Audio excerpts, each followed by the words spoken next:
Good morning dear friends. Indian polity भारतीय राज्य व्यवस्था के अंतर्गत आज हम लोग राज्य न्यायपालिका अर्थात स्टेट जुडिशरी के बारे में चर्चा करेंगे। तो आइए देखते हैं। आर्टिकल 214 के अनुसार there shall be high court for each state, अर्थात जो अनुच्छेद 214 कहता है कि भारत के प्रत्येक राज्य में एक उच्च न्यायालय या हाई कोर्ट होगा। आर्टिकल 231 के अनुसार आर्टिकल 231 कहता है कि parliament can establish a common high court for 2 और मोर स्टेट। अनुच्छेद 231 भारतीय संसद को यह अधिकार प्रदान करता है कि वह 2 या 2 से अधिक राज्यों में एक कॉमन हाई कोर्ट स्थापित कर सकती है।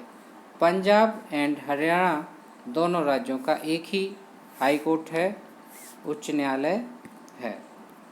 आइए आर्टिकल 241 देखते हैं। आर्टिकल 241 के अनुसार संसद को संघ शासित प्रदेशों के लिए अलग उच्च न्यायालय स्थापित करने की शक्ति प्राप्त है। 1966 में संघ शासित राज्य दिल्ली के लिए एक अलग हाई कोर्ट स्थापित किया गया।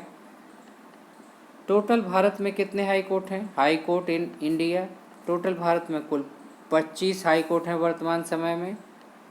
25वां हाई कोर्ट बना आंध्र प्रदेश उच्च न्यायालय, जिसकी स्थापना 1 जनवरी 2019 को की गई और यह अमरावती आंध्र प्रदेश में है। अमरावती आंध्र प्रदेश की प्रस्तावित राजधानी। 24वां हाई कोर्ट त्रिपुरा में बनाया गया, 23वां हाई कोर्ट मणिपुर में और 22वां हाई कोर्ट मेघालय में बनाया गया।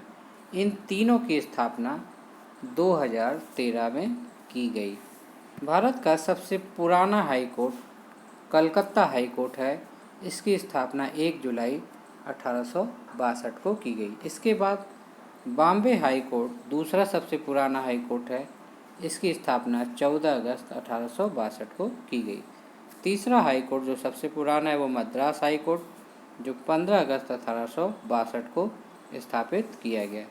दिल्ली एकमात्र यूटी है जिसका अपना अलग हाई कोर्ट है।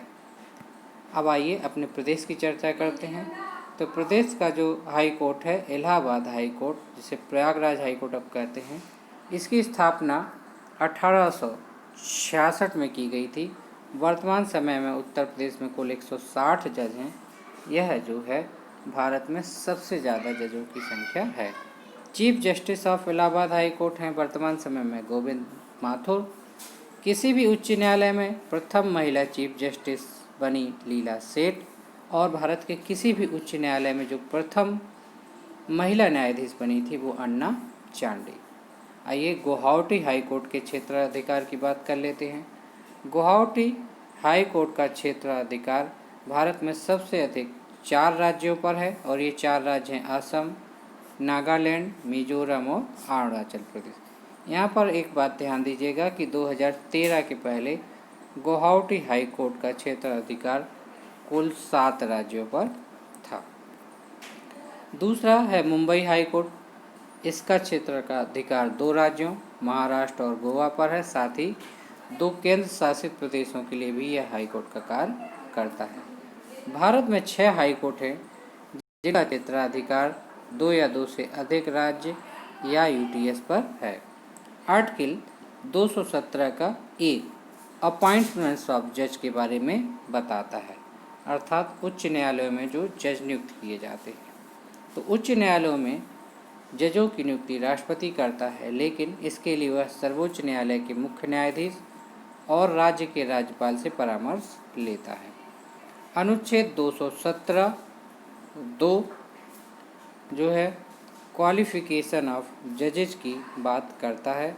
इसके अनुसार जो व्यक्ति भारत का नागरिक है, साथ ही उसने भारत के राज्य क्षेत्र में कम से कम 10 वर्ष तक अधिवक्ता का कार्य किया हो, वह भारत के उच्च न्यायालयों में जज बन सकता है।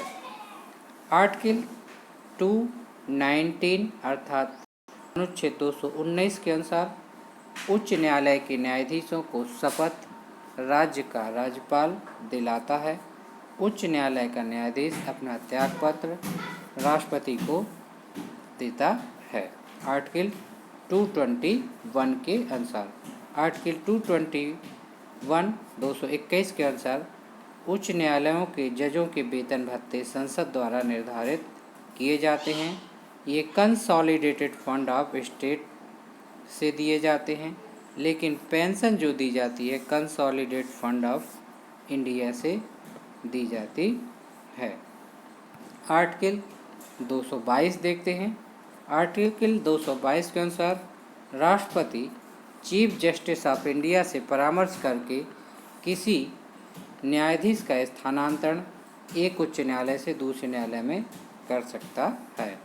आर्टिकल 223 के अनुसार राष्ट्रपति न्यायालय के अन्य न्यायाधीशों में से किसी को मुख्य न्यायाधीश के कार्यों के निर्वहन के लिए कार्यवाहक मुख्य न्यायाधीश नियुक्त कर सकता है।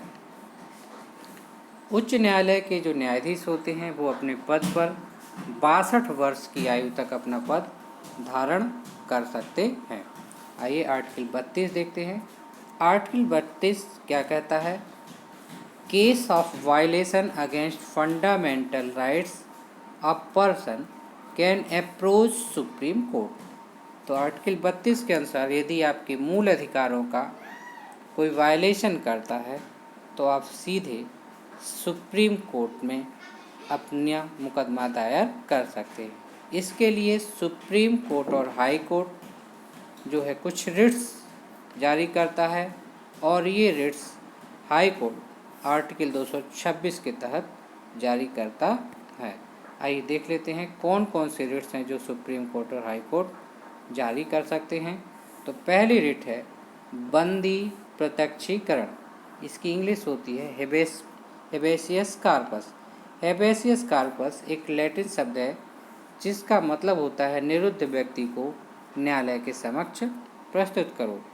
इसका उद्देश्य है मूल अधिकार में दिए गए दैहिक स्वतंत्रता के संरक्षण के अधिकार का अनुपालन करना। दूसरा जो रिट जारी होती है वो परमादेश मांडेमस। मांडेमस का अर्थ होता है हम आदेश देते हैं। जब कोई लोक प्राधिकारी अपने कर्तव्यों का निर्वहन सही तरीके से नहीं करता या उसको करने से इनकार कर देता है तब मांडेमस जारी की जाती है। यह रिट राष्ट्रपति या गवर्नर के खिलाफ जारी नहीं की जा सकती। तीसरी है प्रतिषेध या प्रोहिबिशन। प्रोहिबिशन का मतलब निकलता है यू आर स्टॉप्ड। यह एक न्यायिक रिट है जो वरिष्ठ न्यायालयों द्वारा किसी अधीनस्थ न्यायालय को जारी किया जाता है, जिसके द्वारा उन्हें उसकी अधिकारिता को बलात् ग्रहण करने से रोका जाता है जो कानून द्वारा उनमें निहित नहीं है। अर्थात यदि कोई कनिष्ठ न्यायालय अपने अधिकार क्षेत्र के बाहर जाकर कार्य करता है तो वरिष्ठ न्यायालय उसे रोक सकता है, रोक देता है। चौथी जो रिट है वो है उत्प्रेषण अर्थात सर्टिररी। इसके अंतर्गत बी इन्फॉर्म अर्थात आपको सूचित किया जाता है। इस रिट के द्वारा अधीनस्थ न्यायालयों या न्यायिक अथवा अर्ध न्यायिक कार्य करने वाले निकायों में चलने वाले वादों में वरिष्ठ न्यायालयों के पास भेजने का आदेश दिया जाता है। अर्थात यदि जो छोटे कोर्ट होते हैं उनमें कोई मैटर चल रहे होते हैं तो उसे वरिष्ठ न्यायालय अपने पास भेजने का आदेश दे सकते हैं। पांचवी रिट है अधिकार पृच्छा क्यू वारंट। इसका मतलब होता है आपका प्राधिकार क्या है, आपका अधिकार क्या है। यह रिट किसी ऐसे व्यक्ति के विरुद्ध जारी की जाती है जिसने किसी सार्वजनिक पद को अवैध रूप से धारण कर रखा है, तो उससे यह पूछा जाता है कि आपने ऐसा किस अधिकार से किया है। तो फ्रेंड्स, आपको आज का वीडियो कैसा लगा? अच्छा लगा है तो चैनल को सब्सक्राइब करिए, स्टडी नेशन को लाइक करिए, कमेंट्स करिए और प्लीज़ स्टडी नेशन को सब्सक्राइब करिए, बेल आइकन दबाइए। Thanks for watching Study Nation. Good bye.